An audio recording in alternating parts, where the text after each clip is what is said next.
Hola, mi nombre es Verónica Valareso y soy psicóloga clínica. ¿Están haciendo realmente lo que les gusta? ¿El trabajo que tienen es un trabajo que han conseguido o es el trabajo que realmente quieren hacer? Las personas con las que crecimos siempre nos dicen que si ustedes logran trabajar en lo que les gusta, definitivamente no sentirán que están trabajando, sentirán que están haciendo muchos momentos felices en conjunto con otras personas. Entonces tal vez no nos hemos preguntado, pero si acaso la motivación para levantarse a trabajar es simplemente la remuneración, una cuestión de obligación, tratar de cumplir con todas las responsabilidades y las presiones que tenemos para poder tener una vida productiva. Estas también son preguntas muy importantes, pero para empezar debería de decir y dar una primera respuesta. Todos, absolutamente todos, estamos expuestos a presiones y realmente el estrés es una respuesta a esas presiones. Pero dado que el estrés es una respuesta cognitiva, subjetiva, o dicho con palabras más sencillas, cada uno tiene una forma de estresarse y cada uno tiene algo que considera una presión y por lo tanto considera un estrés. Haciendo un recorrido desde nuestra niñez hasta la infancia, existen miles de presiones.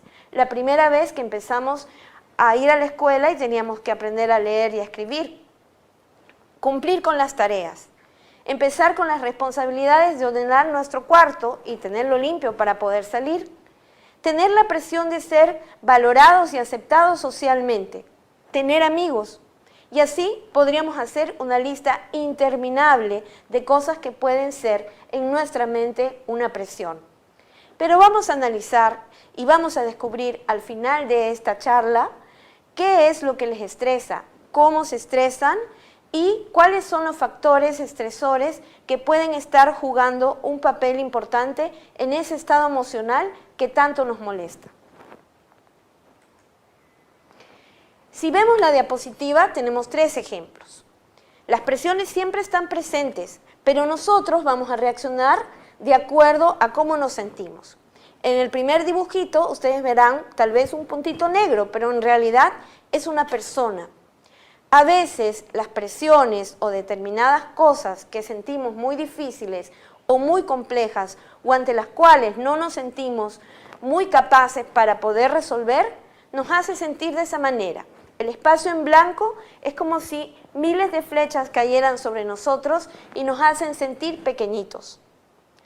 En la segunda imagen vemos una persona en todo el centro del espacio, lo cual quiere decir que respondemos a nuestras presiones de manera equilibrada.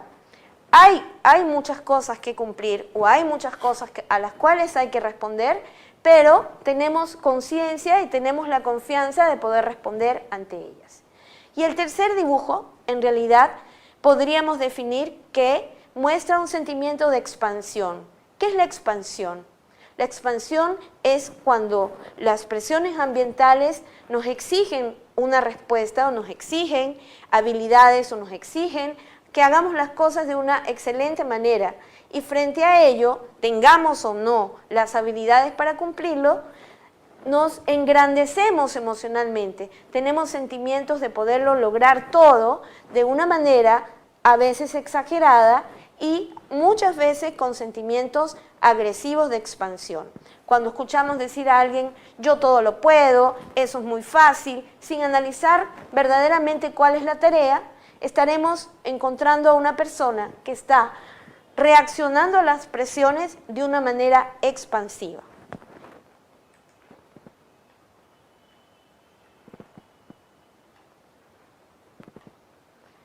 Ahora, para resumir hasta aquí, entonces quiere decir que cuando nos preguntamos si estamos a gusto en el trabajo en el que estamos, si realmente ha sido una decisión o pensamos que simplemente ha sido un trabajo que hemos podido conseguir, ¿dónde está nuestro estrés? Nuestro primer estrés es no saber qué nos estresa.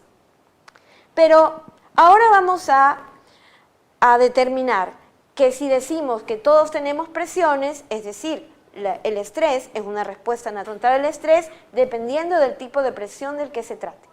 Vamos con el primer estilo, confrontativo. Aquella persona que no espera mucho tiempo e inmediatamente cuando tiene algo que resolver y que lo estresa, va directamente hacia el problema y muchas veces sin reflexionar demasiado puede querer resolverlo de una forma agresiva. Pero no pensemos agresiva de una forma, no estamos hablando de un puño, no estamos hablando de lisuras, no estamos hablando necesariamente de algo grosero, sino más bien como un tipo de impulsividad no reflexiva, lo cual se vuelve muchas veces un acto torpe. Y no necesariamente tenemos que ir inmediatamente a confrontar. Antes de confrontar tenemos que reflexionar y pensar. Un segundo estilo es el distanciamiento. Tal vez entre las personas que nosotros conocemos existen personas que cuando ven algo que les estresa o con lo que no pueden lidiar y dicen, no lo puedo manejar, no, necesito alejarme. Y se mantienen a distancia. Y entonces esto no es una buena forma de afrontar porque muchas veces esto hace que el problema crezca y no se resuelva. Entonces tratan de separarse de la situación. Pero también es cierto que en algunos casos, en determinadas presiones, el distanciamiento sí es positivo. Cuando ese distanciamiento de eso que me estresa me permite pensar. Entonces, como estoy diciendo, el distanciamiento tiene un lado negativo, pero también tiene un lado positivo, siempre y cuando nos haga pensar. El tercero es el autocontrol. A veces hay personas que necesitamos tener control absolutamente de todo. Y cuando identificamos inmediatamente algo que nos estresa, llamando a estrés algo que nos disgusta o que se convierte con el paso de los días en algo que no podemos tolerar o una emoción demasiado intensa, entonces tratamos de regular nuestros propios sentimientos y nuestros actos. Y no está mal. Lo que sí está mal es abusar del autocontrol, porque no somos capaces de poderlo controlar todo. No controlamos las emociones de los demás, sus respuestas, sus enojos o sus actitudes o en alguna forma sus errores. Los errores de los demás o las cosas que no realizan bien también pueden ser un índice alto de estrés. Puede representar para nosotros un estresor muy importante. Entonces, tenemos que bajarle una rayita a esa intensidad y tratar de disminuir esa necesidad de querer controlarlo absolutamente todo. Un cuarto estilo de afrontamiento es buscar apoyo social. Aquí las opiniones pueden estar divididas. Hay personas que dicen, yo tengo que arreglar mis propias cosas solo. Pero sí es cierto que cuando las emociones llegan a ser intensas, y esa es una de las características del estrés, ¿verdad? Me puedo enojar muy intensamente o tal vez me puedo entristecer muy intensamente o puedo estar muy ansioso. Es importante conversarlo con algo. Recuerden que las emociones están hechas para estar en el organismo por corto tiempo. Cuando las reprimimos o no las descargamos, estas se quedan en nuestro cuerpo y es cuando se forman estos síntomas somáticos, dolores de cabeza, dolor de estómago, gastritis, entre otras enfermedades somáticas que tienen mucha relación con el estrés. Entonces, buscar ayuda puede ser buscar un amigo, desahogarse, compartir la experiencia, buscar un experto en el tema, buscar un consejo y información, o muchas veces, siempre que no abusemos de un estilo de afrontamiento, esta búsqueda de ayuda no es para nada negativa. Al contrario, puede fortalecernos y además, mientras no se convierta en una dependencia, puede ayudarnos a pensar. Otro estilo de afrontamiento es la aceptación de la responsabilidad. ¿Les ha pasado alguna vez que en un grupo de trabajo siempre hay alguien que levanta la mano cada vez que hay un problema, se para y pregunta, ¿qué es lo que yo tengo que hacer? De este pastel de problemas, ¿cuál es el pedazo que a mí me toca? Entonces, está siempre dispuesto a responsabilizarse de esa función o ese rol que tiene que cumplir en esa en eso que se maneja como un estrés. Entonces busca, si es internamente, aquello que tiene que resolver. Y si es externo, buscará la forma también de resolverlo directamente si es que a él le toca. Pero como todo tiene un lado negativo y también un lado positivo, la excesiva aceptación de la responsabilidad en algún momento puede convertirse en culpa, en buscar constantemente de eso que le pasa, de eso que le estresa, cuál es la culpa que se tiene. Culpa y responsabilidad son dos cosas muy diferentes. La responsabilidad es tener la actitud de ver claramente qué es lo que ha sucedido o qué emociones provoca aquella cosa que me disgusta, ¿verdad? O por qué. Pero la culpa ya está predeterminada. Es como si tuviéramos un imán que jalara culpas absolutamente de todo. Entonces, no caigamos en este lado negativo de asumir totalmente la responsabilidad del estrés. Si estamos en una situación de estrés, pensar que simplemente somos nosotros los que tenemos toda la culpa de cómo estamos, entonces estaremos aumentando mucho más nuestro estado de estrés. La huida y la evitación. Creo que en todo grupo social, sea de amigos o grupos de trabajo, siempre hay uno que sale corriendo. O en determinados temas, siempre hay uno que sale corriendo. Es importante darse cuenta que este estilo de afrontamiento no resuelve para nada los problemas. Cuando a veces no podemos dar una ligera cuenta o no somos tan conscientes de qué es eso que nos estresa, pero lo vemos a lo lejos como en el distanciamiento, y no solamente que lo vemos a lo lejos, sino que salimos corriendo y evitamos resolverlo. Tal vez porque pensamos que evadiéndolo, negándolo, haciendo que no vemos, haciendo que no escuchamos qué es eso que nos estresa, tal vez va a desaparecer. Pero es importante que nos enteremos que las emociones que están hechas para estar durante corto tiempo, si huimos, evadimos, negamos, no escuchamos, eso que nos estresa se hará mucho más grande y terminará por dañar nuestra propia salud. El séptimo modo de afrontamiento del estrés es la planificación. Hay personas que uno se pregunta, ¿será que nació así de ordenada u organizada? Siempre están con una agenda en la mano o siempre están tratando de planificar. Y una vez que identificaron cuál es el problema que podría causar un estrés, están tratando de prevenir, están tratando de agendar, conversar, hablar, de alguna manera resolver el problema a corto plazo y a largo plazo. Es muy bueno tener en un equipo de trabajo a alguien con esa forma de enfrentar el estrés. Y para terminar con los estilos de afrontamiento está la reevaluación positiva. Esta me gusta mucho. ¿Qué significa la reevaluación positiva? Simplemente tratar de ver aquello que me estresa, aquello que me hace sufrir, aquello que me hace enojar, verlo como una oportunidad de aprendizaje, de crecimiento personal, de adaptación a un cambio. Es decir, en toda crisis en donde yo me puedo sentir un poco o muy estresada, debo tener la conciencia y la seguridad que esto va a servir para que yo pueda aprender algo y pueda mejorar mucho más en mi práctica profesional. Entonces, hasta ahora, podemos decir que tenemos una forma particular de estresarnos. Tenemos que hacernos sí o sí las preguntas. ¿Qué nos estresa? ¿Cómo nos estresamos? Pero hay algo mucho más importante. Lo que para uno puede ser un factor estresor, para otro no lo es. Por eso hay que sentarse con uno mismo y hablar acerca de qué es lo que nosotros consideramos un factor estresante. Tal vez en ese camino descubriremos que aquellas cosas que nos están estresando son de una fácil solución, o tal vez estamos exagerando con nuestras propias expectativas y con las expectativas de los demás. Entonces, como dije que iba a hacer muchas preguntas, no piensen que no daré respuestas. Vamos a recapitular un poco en el tema. ¿Qué es el estrés? El estrés es una respuesta fisiológica, porque el cuerpo responde.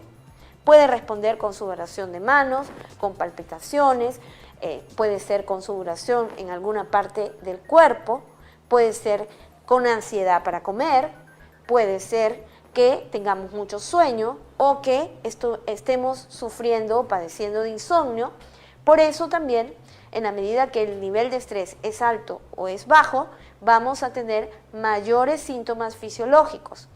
Psicológico, porque definitivamente un estado de estrés es emocional.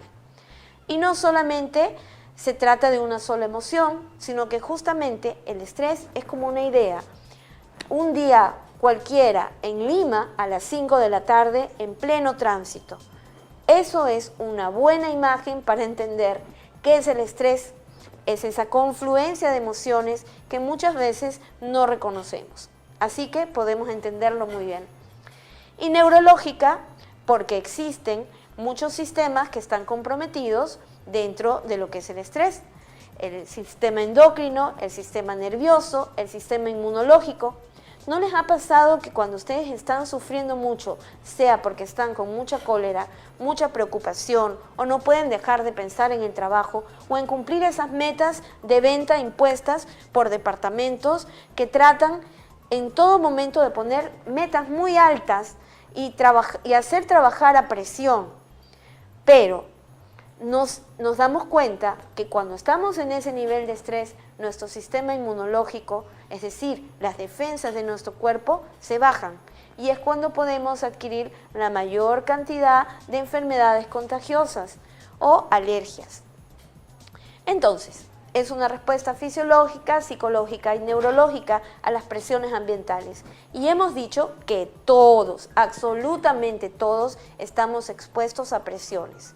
Cada cambio que existe en nuestra vida, cada cosa nueva por aprender, el jefe nuevo que recién está integrando el trabajo, aquel ayudante que viene recién a aprender, con experiencia o sin experiencia, todo puede funcionar para nosotros como una presión ambiental. Lo importante es tener una actitud de oír, de escuchar, antes de hacer una reacción como si todo fuera un problema. ¿Cuál es la función del estrés?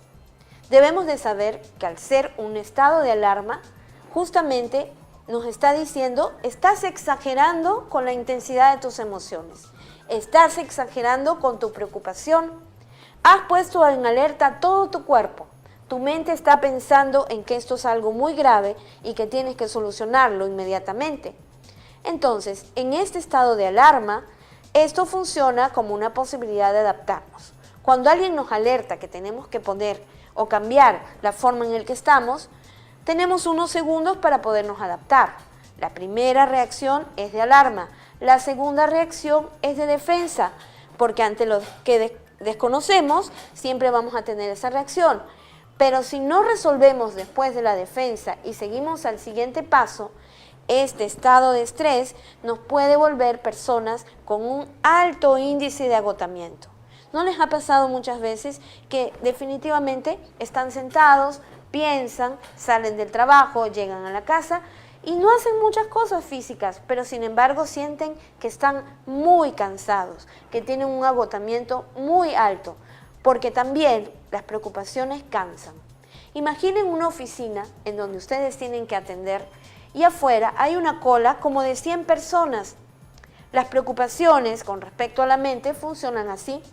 Si no las atendemos, esa cola no se termina. Y si empezamos a atenderlas o miramos, estaremos contando y diremos, wow, ¿cuántas personas hay por atender? Así son nuestras preocupaciones.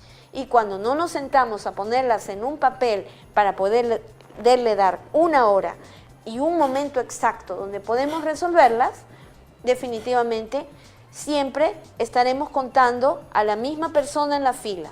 ¿Qué quiero decir con esto? Que cada vez que aparece olvidamos que ya las contamos y entonces se forma una idea y una sensación de que son muchas personas o muchas cosas por atender. Esto es algo muy importante a tomar en cuenta. Como ven, ya estoy empezando a darles algunas respuestas. ¿Estrés o distrés? Tal vez ustedes no estén familiarizados con la palabra distrés. El estrés es cuando todavía esa sobrecarga de emociones es positiva, pero el distrés, cuando alguien nos dice que ya estamos en distrés, tenemos que parar y hacer una alarma muy, muy alarmante, valga la redundancia, puesto que así estaremos conociendo que estamos a punto o en peligro de fracturar nuestra propia salud, no solamente mental, sino física. En la consulta hay muchas personas que llegan con ataques de pánico o ataques de ansiedad debido al estrés laboral. En algunos casos pueden haber personas que empiezan a tener diabetes emotiva o empiezan a tener determinadas fallas en algunas facultades de su concentración y memoria. Entonces, esto no es cosa de broma. Si usted se da cuenta que ya no está en estrés y está en distrés, tiene que buscar las múltiples ayudas que puedan ayudar a relajar su cuerpo, a estabilizar su sistema nervioso y sobre todo a manejar y a poner en orden sus emociones. Las causas del estrés. Tenemos diferentes factores que pueden ser un estrés.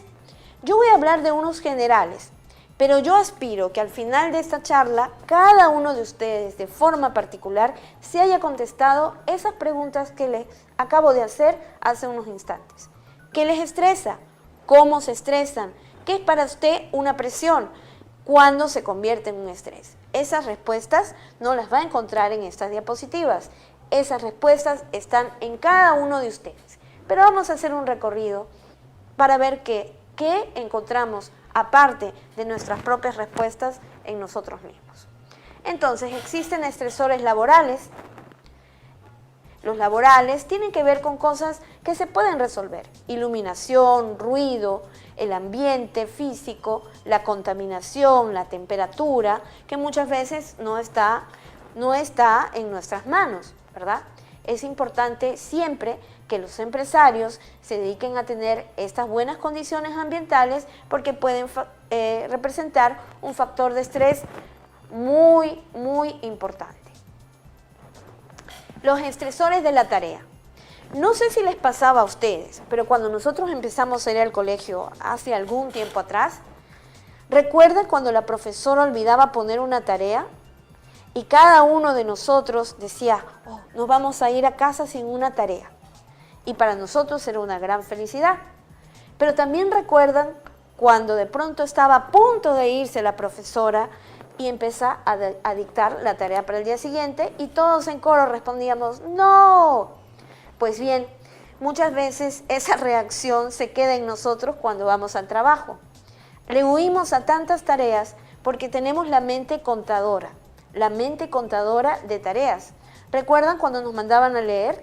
Y muchas veces contábamos las hojitas para ver cuántas había que leer. Pero ese análisis cuantitativo no es muy proactivo. Ese análisis cuantitativo solo le hace pensar al cerebro que es mucha carga.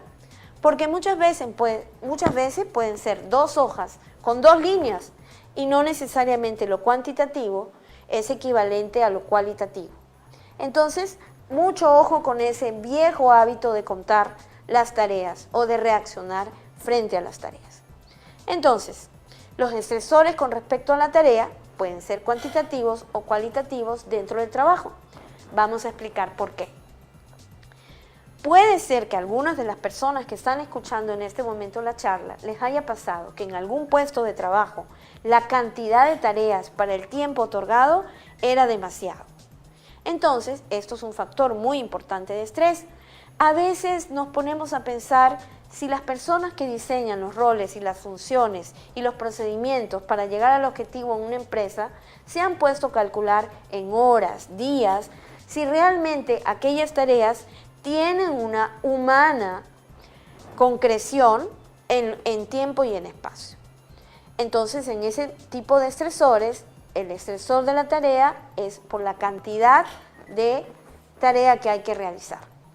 Pero el cualitativo, que pienso yo que es el más importante, es cuando la complejidad de la tarea en habilidades, experiencia, conocimiento, profesión, ocupación es muy alta y el perfil que tiene que lograrla no tiene esas habilidades cognitivas como la memoria, la atención, la velocidad del procesamiento, la capacidad para resolver problemas o habilidades blandas de extroversión, de pronto podemos ser muy tímidos y el tipo de tarea que tenemos que hacer no va de acuerdo con nuestro perfil. Por eso el Departamento de Recursos Humanos tiene una importante y gran labor al momento de seleccionar el personal, porque siempre que hay un puesto adecuado para cada perfil, es como colocarse el zapato hecho a la medida. ¿Y quién puede caminar con un zapato que le queda grande o quién puede caminar con un zapato que le queda pequeño? Esto es algo para pensar. Uno de los estresores con respecto a la tarea tiene que ver con eso. Y el tercer estresor con respecto a la tarea es que nos puede pasar que tenemos un jefe demasiado ansioso que quiere controlar cómo hacemos las cosas, el ritmo en que la hacemos, de qué manera la podemos realizar. Y hay un excesivo control del tiempo. Y muchas veces lo que no sabemos es que al generar ese control excesivo, cuando es excesivo, ¿verdad?, estamos desarrollando una mente que está más pensando en cuanto si estamos siendo verdaderamente vagos o estamos cumpliendo con nuestro horario de trabajo en vez de concentrarnos y trabajar. Así que hay que ponerse a pensar. Es cierto, hay que supervisar, pero más que supervisar, hay que responsabilizar a cada uno de nuestros empleados para que puedan cumplir con sus metas y su trabajo y desarrollar motivación al logro, no presión. Eso recuérdenlo mucho. Pues, ¿por qué hay que recordarlo? Porque deben de ser conscientes de que lo que necesitamos es que nos motiven a lograr lo que tenemos que hacer, no que nos hipervigilen. Los estresores que tienen que ver con la organización. Aquí en la organización pueden presentarse un conflicto y ambigüedad del rol. ¿Qué quiere decir esto? Puede ser que cuando no hay un rol bien explicado con sus determinadas funciones, puede ser que a veces el jefe o las personas que están en la misma línea horizontal en el organigrama nos cambien día con día qué es lo que tenemos que hacer, es decir, nuestras funciones. Entonces, eso sería un estresor objetivo, es decir, no tiene que ver con nosotros, tiene que ver con que no tenemos claramente o no tenemos una clara inducción o capacitación de qué es lo que tenemos que hacer en nuestro puesto. Entonces, eso es un factor muy estresante y más mal aún cuando la cabeza principal no se da cuenta, puede llegar a pensar que somos ineficientes, puede desarrollar en nosotros una especie de baja autoestima que nos disminuye y nos quita las ganas de seguir trabajando. Y a veces nos encontramos confundidos, nos preguntamos, ¿somos nosotros o son ellos? ¿Es la empresa que no me define bien mis roles o verdaderamente soy yo que no los puedo lograr? Y eso es uno de los factores más altos de estrés y es importante tomarlo en cuenta. El otro tipo de estresor a nivel del conflicto y ambigüedad del rol es cuando es verdaderamente subjetivo. En consulta, en alguna ocasión, tuve dos casos. En un caso, una abogada que se veía constantemente obligada por la institución para hacer cosas, siendo abogada, ilícitas. Entonces, estas tareas del supuesto rol que había asignado la empresa con respecto a hacer tratos e inclusive a dar coimas, iban totalmente en contra con sus valores, a tal punto que la llevó a cuestionarse si verdaderamente esta era la profesión que quería ejercer. Entonces, en ese caso, ese estresor es un conflicto del rol muy subjetivo, porque las tareas que tiene ese puesto no van con la persona, con sus valores o en algunos de los casos no va con su perfil, como lo dije anteriormente. Y en el otro caso, una persona dedicada a la contabilidad que en algún momento la empresa le pedía maquillar balances, dejó la profesión por completo. Fue tan fuerte y tan traumático el tener que haberlo hecho que decidió no seguir ejerciendo para no confrontarse con sus propios valores y se dedicó a ser profesora. Y está muy feliz, porque eso es un tema muy importante. Tal vez entre ustedes hay alguien que no eligió su profesión y que tal vez ese sea el motivo principal y el imán que atrae a todas las emociones que conforman su estrés. Esto hay que pensarlo muy bien. Otro estresor que tiene que ver con la organización cuando la jornada de trabajo está excesivamente larga. Esto está penado por la ley, pero muchas veces somos nosotros mismos quienes tenemos que, o pensamos, o tenemos un afán de agarrar muchas horas extras, sin importarnos que nosotros no podemos estar activos y nuestro cerebro se desgasta y además disminuimos nuestras capacidades intelectuales y cognitivas cuando exageramos en el tiempo en que tenemos que trabajar. También es importante que cuando la empresa se dedica a un área que requiere mucha concentración o espacios en donde hay que estar mucho tiempo parado o mucha carga mental, es importante desarrollar programas para nuestros empleados en donde se puedan haber salas de relajamiento o programas que puedan hacer calistenia para movilizarse o programas que puedan desarrollar juegos, porque para poder seguir concentrados es necesario que haya una desconcentración y una desconexión para poder volver a trabajar. Las relaciones interpersonales. Aquí sí hay mucha tela que cortar. ¿No les ha pasado que muchas veces no quieren levantarse de la cama porque el clima laboral es muy pesado? Es negativo. Las relaciones personales quiere decir que son el ambiente, el clima emocional del trabajo. Y si el grupo que está ahí no es responsable o consciente de ello, pues tendremos que estamos contaminados por todas esas emociones negativas, o si fuera en positivo, estamos contagiados de alegría, positivismo, asertividad y empatía.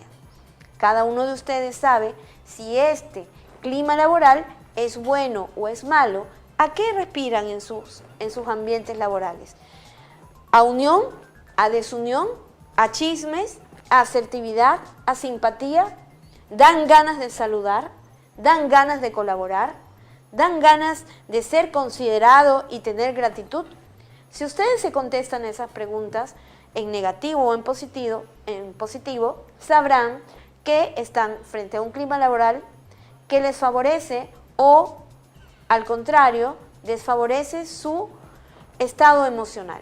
Entonces, es importante que las empresas se dediquen a través de los departamentos de recursos humanos a mediar con estas situaciones. Si ustedes recuerdan, o mejor dicho, es muy actual, el término bullying. ¿Saben por qué sucedió? Porque en los tiempos en que las relaciones personales entre los niños estaban poniéndose mal, los profesores, los padres, los psicólogos no quisieron poner manos en el asunto. Dejaron que estas relaciones crecieran y dejaron solos a los niños en estas cosas que no podían resolver. Muchas veces puede suceder esto en el trabajo, cuando el departamento de recursos humanos, o siendo una empresa pequeña, el jefe no se ocupa de tratar y de eliminar este tipo de ambiente laboral negativo, entonces estará camino a tener una gran deserción, porque a veces es más importante nuestra salud mental que la remuneración que nosotros recibimos. La promoción y el desarrollo personal. Entre esas preguntas que yo hice, podría hacer o podría aumentar una más. Eso que usted tanto espera, ese desarrollo personal y profesional, ¿está dándoselo a la empresa en la que está? ¿Sí? ¿No? ¿En realmente las expectativas que usted tiene sobre sus logros están equilibradas? ¿Está sintiendo que aprende, que crece, que verdaderamente está haciendo algo por surgir y por estar a gusto en el lugar donde está? Si la respuesta es no, también hay que tener conciencia que esa es una decisión individual y personal. Entonces, el estar en un trabajo es nuestra propia decisión. Y nosotros tenemos que aprender también a modificar el entorno, a adquirir la capacidad, tanto cognitiva, emocional, para poder manejar todo nuestro ambiente laboral y poder estar en el lugar que nosotros queremos. Plantearnos metas cortas, metas largas, que tengan que ver con nuestras aspiraciones personales. De manera que la brecha entre lo que queremos lograr y lo que estamos haciendo sea, en la medida de lo posible, lo más corta. Y eso sí, nos hará muy feliz.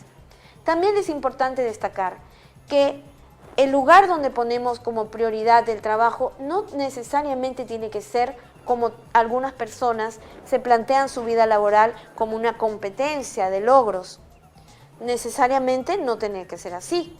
Muchas veces hay personas que priorizan la familia y el trabajo viene a ser secundario.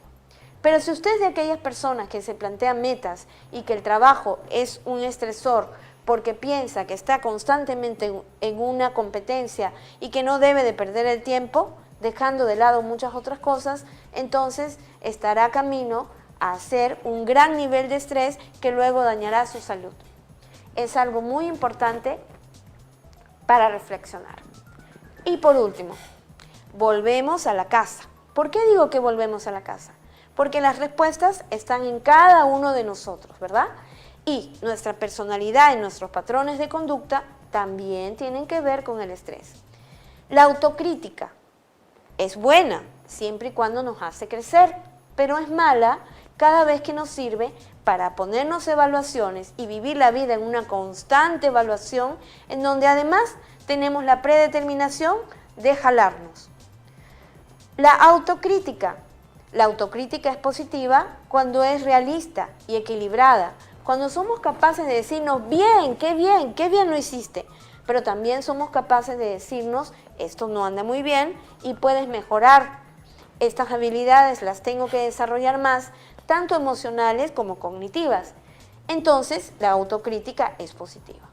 Pero también en ese lado negativo de la autocrítica, donde encontramos solamente calificativos negativos, estamos cosechando una gran depresión y una muy baja autoestima.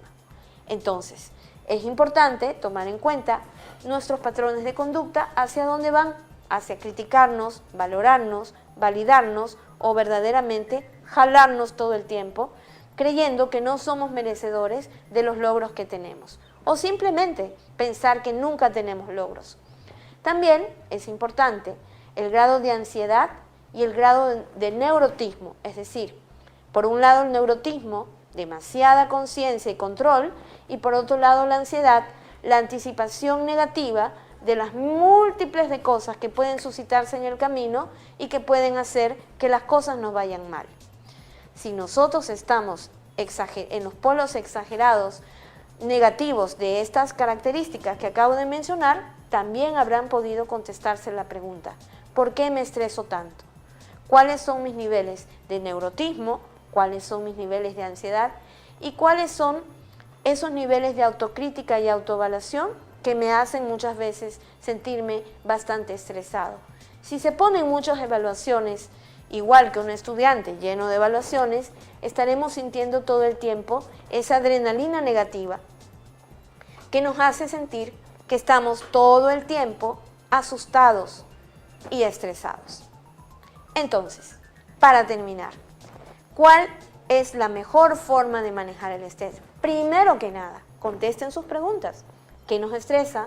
¿Cómo nos estresamos? ¿Qué es para mí una presión? Segundo, establezcan sus prioridades y coloquen al trabajo en su justo lugar. Sean competitivos, pero no vivan la vida constantemente en una competencia. Preocúpese de su salud física. El cuerpo necesita ejercicio, buena alimentación, pero también salud mental, pensamientos positivos. Trabaje en sus emociones, trabaje en sus habilidades sociales, la capacidad de quererse, la capacidad de valorarse, la capacidad de afrontar las situaciones problemáticas de nuestro trabajo sin huir, sin ser pasivos, sin ser explosivos, sin callar. Digamos lo que queremos decir de la mejor manera y sin herir a nadie. Resolvamos nuestros problemas. Vayamos hacia el entorno a modificar aquello que nos hace mal.